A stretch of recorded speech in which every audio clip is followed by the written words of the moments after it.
ইরান-ইসরায়েল যুদ্ধ, কাদের লাভ, কাদের ক্ষতি? ইরান-ইসরায়েল কনফ্লিক্ট, হু বেনিফিটস, হু লসেস? যুদ্ধ যদি হয় কি হবে? ইসরায়েল ও ইরান তো যুদ্ধ করছে, কিন্তু লাভ করছে অন্য কেউ। বিশ্বজুড়ে কিভাবে এই সংঘাতকে ব্যবহার করছে বড় বড় শক্তি? আজ জানব যুদ্ধের পেছনের প্রফিট গেম। ১. যুদ্ধের ব্যবসা। বিশ্বে অস্ত্র উৎপাদনের সবচেয়ে বড় ৫টি দেশ, সবাই মধ্যপ্রাচ্যে অস্ত্র বিক্রি করে। যুদ্ধ মানেই নতুন অর্ডার, নতুন চুক্তি।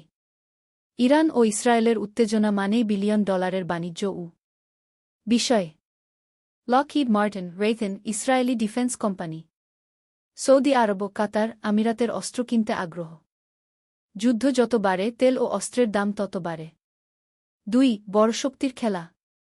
যুক্তরাষ্ট্র ইসরায়েলের পাশে, আর চীন রাশিয়া ইরানের পাশে, এ যেন ঠান্ডা যুদ্ধের নতুন সংস্করণ। ভূরাজনীতির দুনিয়ায় ইরান-ইসরায়েল যুদ্ধকে ঘিরে সক্রিয় বড় বড় খেলোয়াড় বিষয়। আমেরিকার মধ্যপ্রাচ্যে প্রভাব ধরে রাখা। চীনের বেল্ট রোড ইনিশিয়েটিভ এবং তেল। রাশিয়ার অস্ত্র রপ্তানি ও পশ্চিমা জোটে ভাঙন তৈরি। ৩. ইসলামী বিশ্বের দ্বিধা। একই মুসলিম বিশ্ব, কিন্তু কেউ ফিলিস্তিনের পাশে, কেউ ইসরায়েলের সঙ্গে ব্যবসা করছে।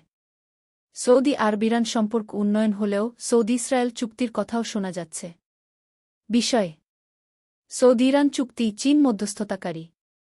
মুসলিম বিশ্বের প্রতিক্রিয়া, কাতার বনাম আরব আমিরাত।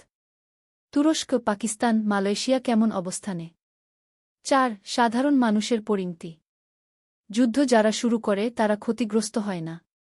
ক্ষতিগ্রস্ত হয় সাধারণ মানুষ। গৃহহীন হয়, নিহত হয়, শরণার্থী হয়।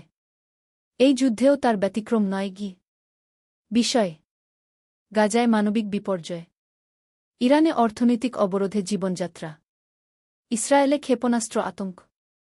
যুদ্ধ নয়, সমাধান। এই যুদ্ধ কারো জন্য লাভজনক হলেও মানুষের জন্য তা চরম ক্ষতির। সমাধান না হলে বিশ্ব শান্তির আশাও থাকবে না।